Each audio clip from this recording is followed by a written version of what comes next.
నమస్కారం AC news కి స్వాగతం.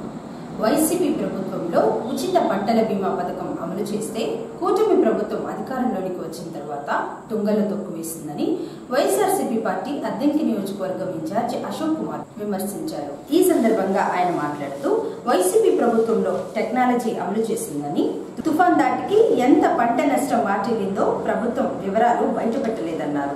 సుమారు 15 లక్షల ఎకరాలలో పంట నష్టం వాటిల్లిందని, అందరికీ నష్టపరిహారం ఇచ్చి ఆదుకోవాలన్నారు. రైతులకు మంచి జరిగిందంటే అది వైసీపీ ప్రభుత్వంలోనే అని అశోక్ కుమార్ చెప్పారు. పంటల బీమాతో సంబంధం లేకుండా అందరికీ నష్టపరిహారం అందజేయాలన్నారు.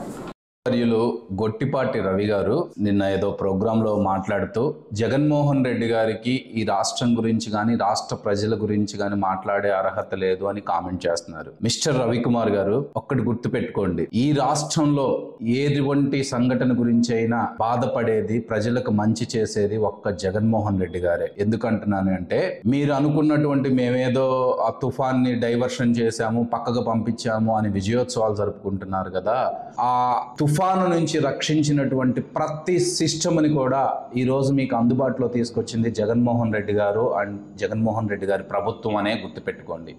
కార్పెట్లు వేసుకొని మట్టి అంటకుండా ఇది చేశారు అని మీకు తెలుసో తెలీదో, బహుశా మీకు తెలిసి ఉండకపోవచ్చు, నేను చెప్తున్నానండి. ఆ రోజు క్షేత్రస్థాయిలో ప్రతి పంట ఎంత నష్టం జరిగింది అని పరిశీలించిన తర్వాత, ఏరియల్ సర్వే చేసిన తర్వాత, అధికారులతో సమీక్ష జరుపుతూ మాత్రమే ఆ టెంట్ హౌస్ లో జగన్మోహన్ రెడ్డి గారు సమీక్షా సమావేశంలో పాల్గొన్నారు. దాన్ని పట్టుకొని ఏదో మట్టి అంటకూడదు, గిట్టి అంటకూడదు అనే కామెంట్స్ చేస్తున్నారు. అది మీ విజ్ఞతకే వదిలేస్తున్నాము. వైఎస్ జగన్మోహన్ రెడ్డి గారు స్థాపించినటువంటి ఉచిత పంట బీమా పథకాన్ని మీ నాయకుడు మీరు తుంగలో తొక్కారు. తుంగలో తొక్కటమే కాదు, ఇప్పుడున్నటువంటి పరిస్థితుల్లో ఒక్కళ్ళన్నా అసలు ఇప్పటి వరకు ఇంత నష్టం జరిగింది అని మీరు ఎవరైనా అనౌన్స్ చేయగలిగారా? ఉచిత పంటల బీమాని ఎందుకు మీరు క్యాన్సిల్ చేశారు? దానికి తోడు నిన్న మీ నాయకుడే సాక్షాత్తు ఒక స్టేట్మెంట్ ఇచ్చాడు, ఎవరికైతే పంట బీమా ఉందో వాళ్ళకే దాన్ని మనం నష్టపోయిన రైతులకు అందరికీ న్యాయం చేస్తాము అని. అంటే మిగతా వాళ్ళందరి పరిస్థితి ఇది. మీ రైతుల పట్ల మీ నాయకుడికి మీ ప్రభుత్వానికి ఉన్న చిత్తశుద్ధి, రైతుల్ని ఏ విధంగా ఆదుకోవాలి అని మాత్రమే చేయండి. దాదాపు 15 లక్షల ఎకరాల్లో ఉన్నటువంటి పొలాలు దెబ్బతిన్నాయి. వాటన్నిటినీ తక్షణమే ఎంత పంట నష్ట అంచనా వేసి వాటి గురించి రైతులకి ఏ విధంగా మనం సహాయపడగలమో చూడండి. కానీ ఇలాంటి అసందర్భ ప్రేలాపనలన్నింటినీ వదిలేసేసేసి వెంటనే రైతులకు సేవ చేయండి. అద్దంకి పట్టణంలోని కాకానిపాలెంలో వేంచేసి ఉన్న శ్రీ పోతులూరి వీరబ్రహ్మేంద్ర స్వామి వారి ఆలయంలో ఆదివారం ఆలయ కమిటీ ఆధ్వర్యంలో 417వ జయంతి మహోత్సవం ఘనంగా నిర్వహించారు. ముందుగా వీరబ్రహ్మేంద్ర స్వాముల వారి విగ్రహానికి అభిషేకాలు నిర్వహించి అలంకరణ తదుపరి ప్రత్యేక పూజలు నిర్వహించారు. భక్తులు పూజా కార్యక్రమంలో పాల్గొని స్వాముల వారిని దర్శించుకుని గోత్రనామాలతో పూజలు చేయించుకున్నారు. కార్యక్రమంలో ప్రకాశం జిల్లా విశ్వబ్రాహ్మణ సంఘం అధ్యక్షులు చెన్నుపల్లి శ్రీనివాసాచారి, బ్రహ్మానందం సంఘ నాయకులు హాజరై భక్తులకు తీర్థప్రసాదాల వితరణ చేశారు. ఈ సందర్భంగా శ్రీనివాసాచారి మాట్లాడుతూ, నేడు జిల్లా వ్యాప్తంగా అన్ని మండల కేంద్రాలలో శ్రీ పోతులూరి వీరబ్రహ్మేంద్ర స్వాముల వారి 417వ జయంతి మహోత్సవములు జరుగుతున్నాయని, అద్దంకి కాకానిపాలెంలో బ్రహ్మంగారి ఆలయం కమిటీ ఆధ్వర్యంలో వేడుకలను ఏర్పాటు చేయగా కుల మతాలకు అతీతంగా అందరూ హాజరై స్వాముల వారిని దర్శించుకోవడం జరిగిందన్నారు.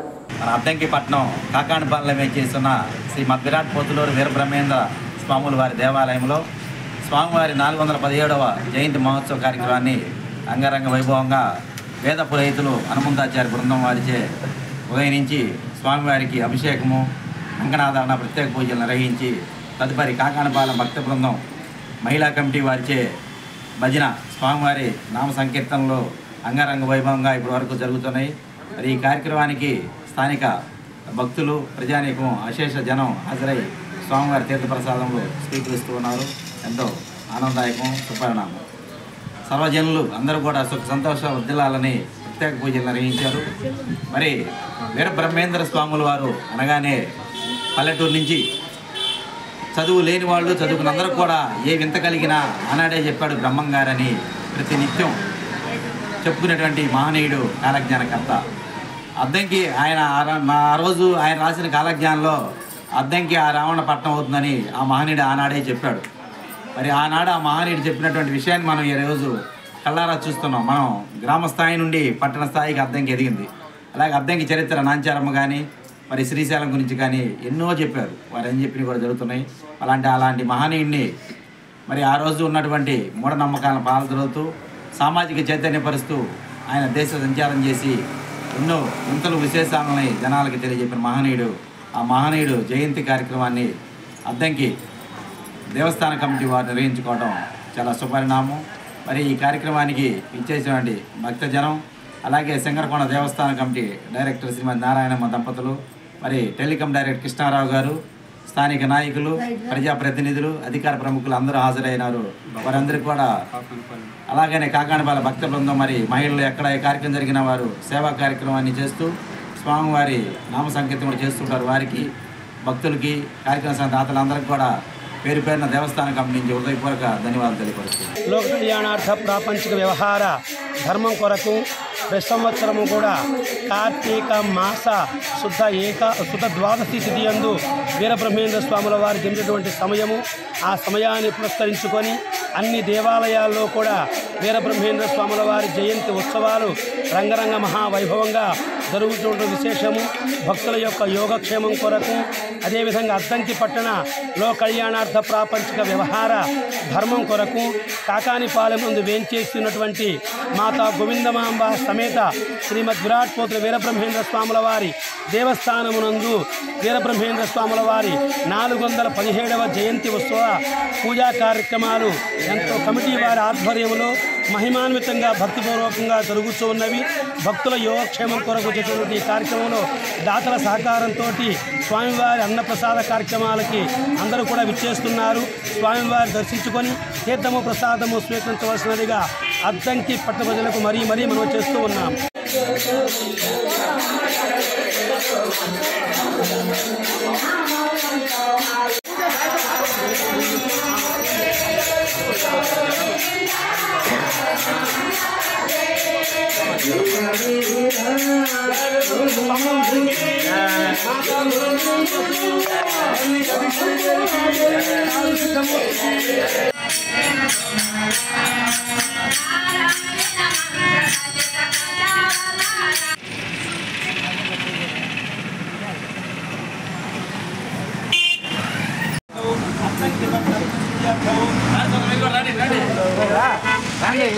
మహేశ్వర్య ప్రాప్తస్తు సంపూర్ణ ఆయుష్యాస్తు ఆరోగ్య ప్రాప్తస్తు ధాస్తు రాజ్యాధికారస్తు ధాస్తు.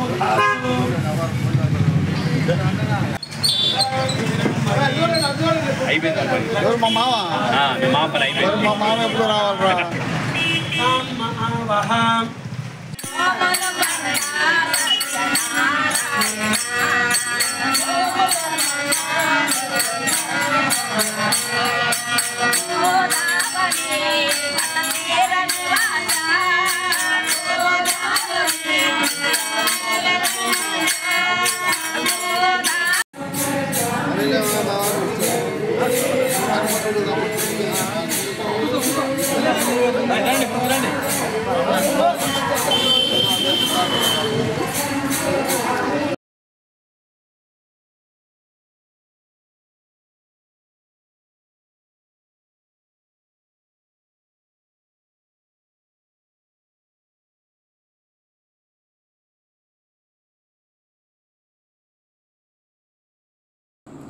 రాష్ట్ర ప్రభుత్వం తీసుకున్న నిర్ణయంతో విద్యుత్ ఛార్జీలు ట్రూడౌన్ ఛార్జీలు ప్రారంభమయ్యాయని విద్యుత్ శాఖ ఈ నల్లూరి మస్తాన్ రావు అన్నారు.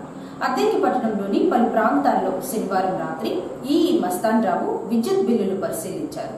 2024 ఏప్రిల్ నుంచి 2025 మార్చి వరకు విద్యుత్ వినియోగంకు సంబంధించి యూనిట్కి 13 పైసలు చొప్పున లెక్కించి నవంబర్ 2025 నుండి అక్టోబర్ 2026 వరకు తగ్గించి బిల్లులు వస్తాయని వినియోగదారులు ఈ విషయాన్ని గమనించాలని మస్తాన్ రావు చెప్పారు. విద్యుత్ శాఖ మంత్రి గుట్టిపాటి రవికుమార్ ప్రత్యేక దృష్టి సారించి ట్రూడౌన్ ఛార్జీలు అమలులోకి తీసుకుని వచ్చారన్నారు.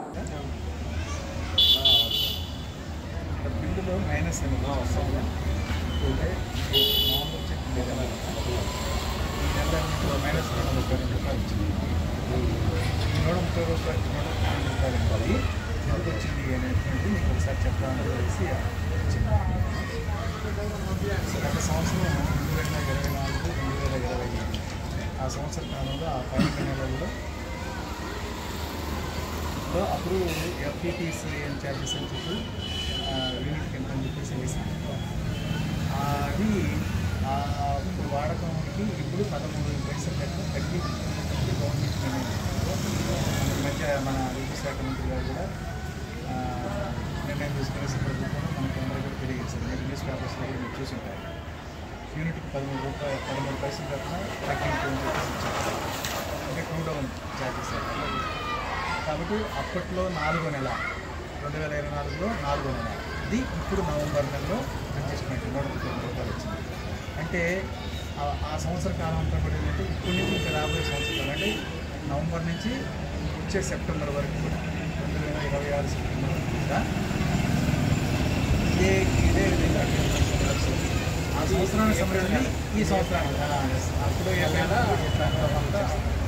సో ఇది మొదటిసారిగా మనకి రాష్ట్ర ప్రభుత్వం తీసుకున్నటువంటి నిర్ణయం ఈ తగ్గింపు అనేటువంటిది ఈ టూ డౌన్ ఛార్జెస్ అనేది. అది ఆ విధంగా నీకు అర్థమైందో చెప్తాను. ఓకే కదా?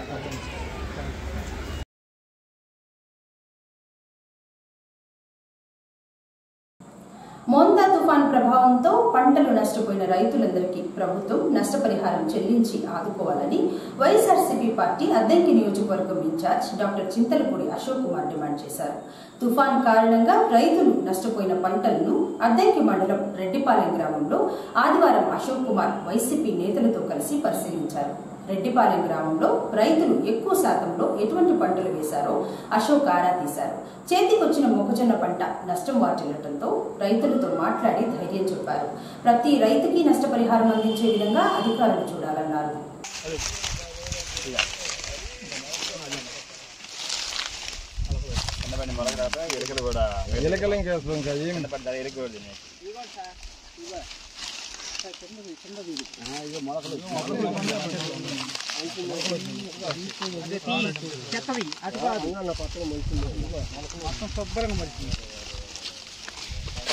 పూర్తిగా చాలా నష్టపోయారు ఈరోజు.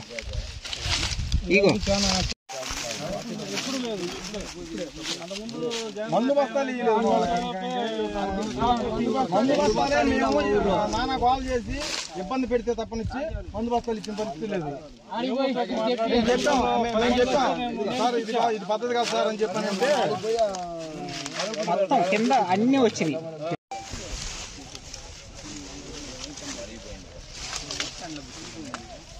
అబ్బాబాయ్ వస్తాండ్లు వచ్చినాయి అన్నీ ఏం ఎక్కువ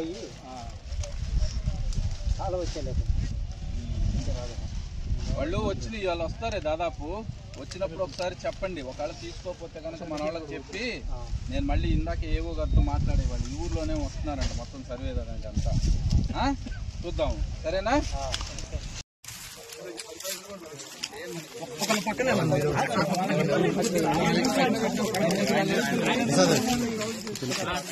ఎన్ని ఎకరాలు వేస్తున్నావు?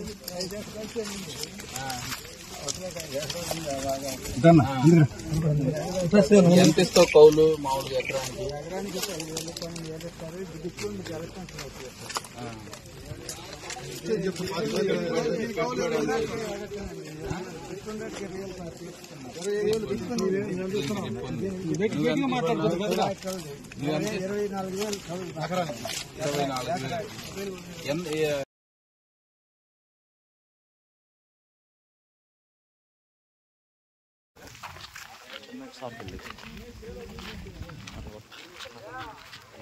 ఇంకా పోతున్నాయి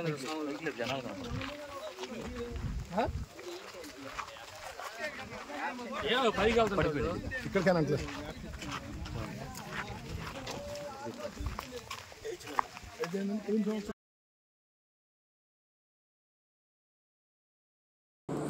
బొలెరో వాహనం ద్విచక్ర వాహనాన్ని ఢీకొట్టడంతో భార్యాభర్తలకి గాయాలైన సంఘటన ఆదివారం వేకువజామున అద్దంకిలోని పాత బస్టాండ్ సెంటర్లో చోటు చేసుకుంది. యాక్సిస్ బ్యాంకు సమీపంలో టిఫిన్ షాప్ నడుపుతున్న భార్యాభర్తలు ఆదివారం వేకువజామున 5 గంటలకు పాత బస్టాండ్ సెంటర్ వద్ద రోడ్డు క్రాస్ అవుతుండగా బొలెరో వాహనం వచ్చి ఢీకొట్టడంతో ఇద్దరికి గాయాలవగా వైద్యశాలకు తరలించారు.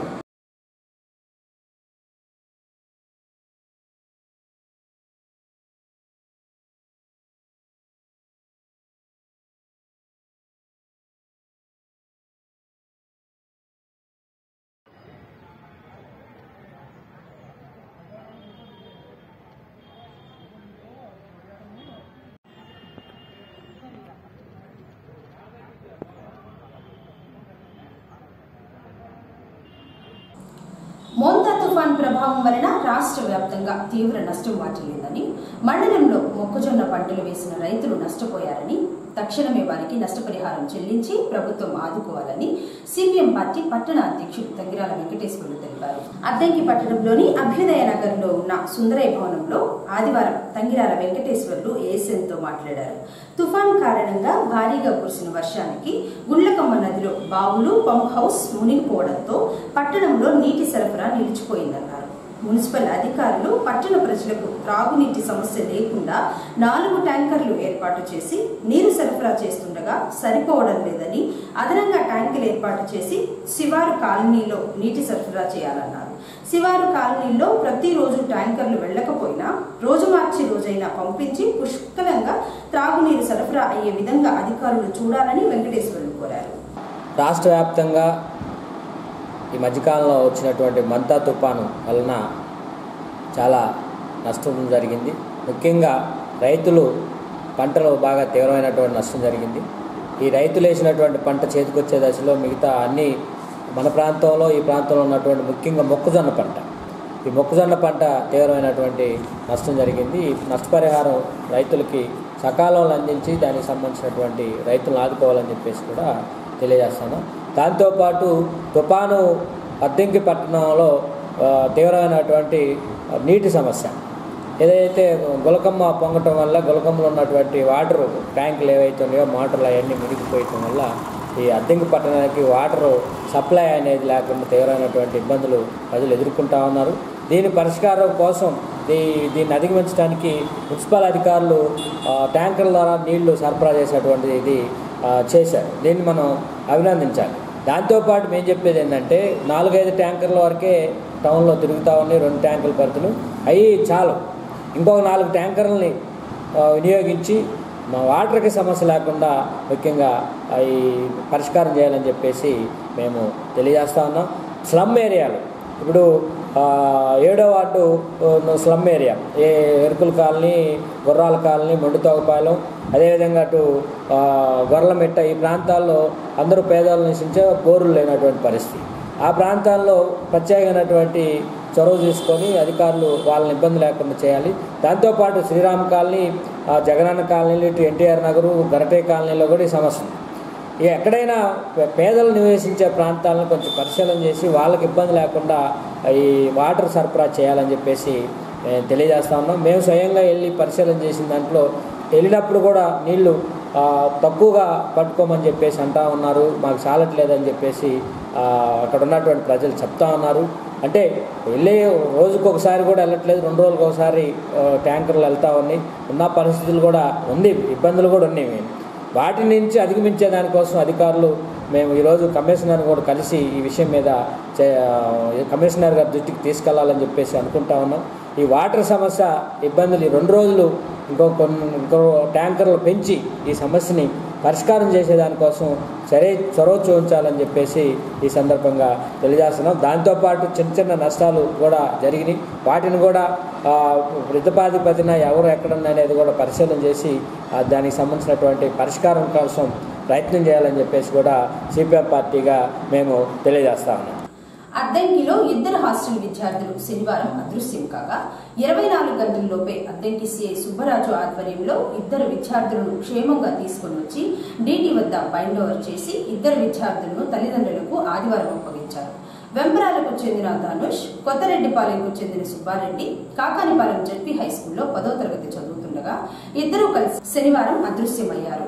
సాయంత్రమైన 2 విద్యార్థులు హాస్టల్కు రాకపోవడంతో హాస్టల్ వార్డెన్ పోలీసులకు ఫిర్యాదు చేశారు. పోలీసులు 6 బృందాలుగా వేరువేరుగా గాలింపు చర్యలు చేపట్టగా మేదరమెట్ల బస్టాండ్లో కనబడడంతో తీసుకుని వచ్చారు. 2 విద్యార్థులను తల్లిదండ్రులు మందలించినందుకు హాస్టల్ నుంచి అదృశ్యమైనట్లు పోలీసుల దర్యాప్తులో తేలింది.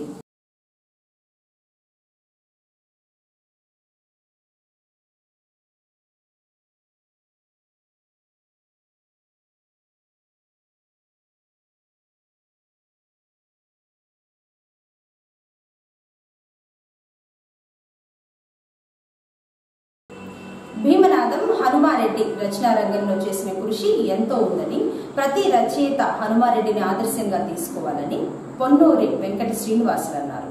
అద్దంకి పట్టణంలోని చిన్ని శాంతయ్య భవనంలో శనివారం రాత్రి retired APS RTC employees union ఆధ్వర్యంలో ప్రతిభామూర్తుల సమావేశాన్ని నిర్వహించారు.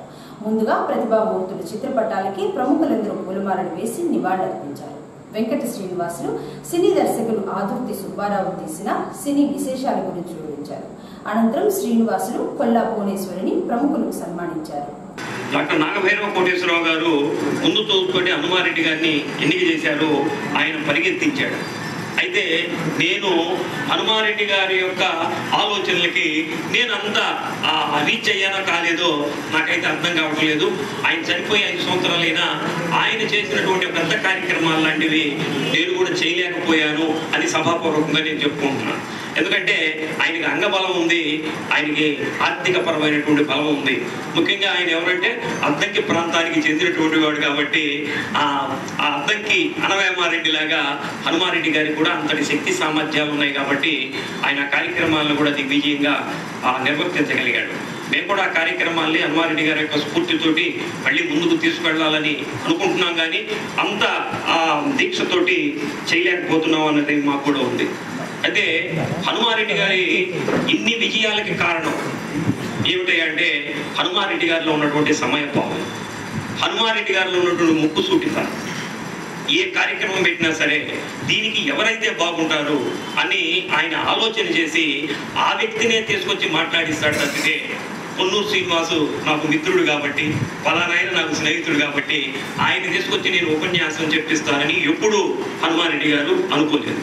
అందుకనే హనుమారెడ్డి గారు ఏదైతే ప్రకాశం జిల్లా రచయితల సంఘాన్ని నిర్వర్తించాలని ఆయన ఒక మీటర్ని ఏర్పాటు చేశాడో దాన్ని తూచా తప్పకుండా పాటించాలన్నటువంటి ఉద్దేశంతో మేము ప్రకాశం జిల్లా రచయితల సంఘం కార్యక్రమాల్ని కొద్దిగా నెమ్మదిగా జరపడం జరుగుతుంది.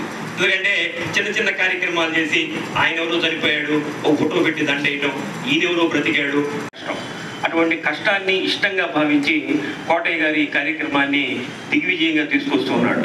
పోయిన వారం ఈ కార్యక్రమం జరపాల్సింది మోంతా తుఫాన్ కారణంగా మనకి పోస్ట్ పోన్ చేసి ఈరోజు పెట్టారు. ఈరోజు పెట్టడం కూడా చాలా గొప్ప విషయం. చాలా అన్ని రకాలైనటువంటి సందర్భాలు కలిసి వచ్చినటువంటి రోజు, అటువంటి ఒక భలే మంచి రోజు లాంటి ఇది. కాబట్టి ఈరోజు ఈ కార్యక్రమంలో కొల్లా భువనేశ్వరి గారు ఆదుర్తి సుబ్బారావు గారి గురించి మాట్లాడటానికి వాళ్ళు సిద్ధపడి వచ్చారు.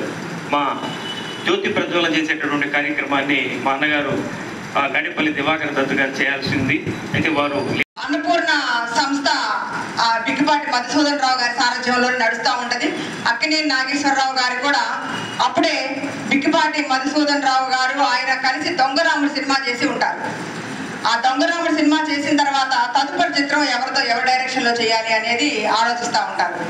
అప్పుడు మన ఏఎన్ఆర్ గారుండి ఆదుర్తి సుబ్బారావు గారితో చేద్దాము అని చెప్పని ఆదుర్తి సుబ్బారావు గారిని సినిమాకి పెట్టుకుంటారు. ఆ సినిమాకి పెట్టుకున్న తర్వాత అలాగా అన్నపూర్ణ సంస్థలో ఏఎన్ఆర్ గారితో మరి ఆదుర్తి సుబ్బారావు గారు మొదలవుతుంది. తిరుగులేని చైత్రయాత్ర వాళ్ళ మొదటి చిత్రం తోడుకోడళ్లతో మొదలయ్యి మహాకవి క్షేత్రయ్య దాకా ఆయన చైత్రయాత్ర ప్రారంభమవుతుంది. అన్నపూర్ణ సంస్థకి వీళ్ళ ముగ్గురికి ఒక చిన్న అనుబంధం ఉంది. బిక్కిపాటి మధుసూదన్ రావు గారి పిన్న తల్లి అన్నపూర్ణమ్మ, అలాగే అక్కినేని నాగేశ్వరరావు గారి సతీమణి పేరు కూడా అన్నపూర్ణ, అలాగే ఆదుర్తి సుబ్బారావు గారి చెల్లెలు ఆయన 16 ఏటప్పుడే ఆవిడ చనిపోతుంది. తన పేరు కూడా అన్నపూర్ణ అవ్వడం, ఆయన సినిమాకి రాగానే ఆ సినిమాలోని సావిత్రి గారిని చూడగానే వాళ్ళ చెల్లెల్లాగా కనిపించడం, వీళ్ళందరికీ కూడా ఎమోషనల్ అటాచ్మెంట్ అన్నపూర్ణ సంస్థతో ఏర్పడి ఉంటుంది. ఒక అన్నపూర్ణ సంస్థ నుంచే మన ఏఎన్ఆర్ గారితో దాదాపు 12 చిత్రాలకు పైగా తీస్తారు. ప్రతి చిత్రం కూడా సూపర్ హిట్ అవుతుంది. అలా తెలుగులో దాదాపు 27 సినిమాల్లో 17 సినిమాల్లో మన అక్కినేని నాగేశ్వరరావు గారితో తీస్తారు. ఆ తర్వాత ఎన్టీ రామారావు గారితో 2 సినిమాలు తీస్తారు. నటశేఖర కృష్ణ, అలాగే సూపర్ స్టార్ కృష్ణని వెండి తెరకి పరిచయం చేసింది కూడా మన ఆదుర్తి సుబ్బారావు గారే. ఆయనతోటి తేనె మనసులు అనే సినిమాలో అందరూ కొత్త నటులతోటి సినిమా చేస్తారు. తేనె మనసులు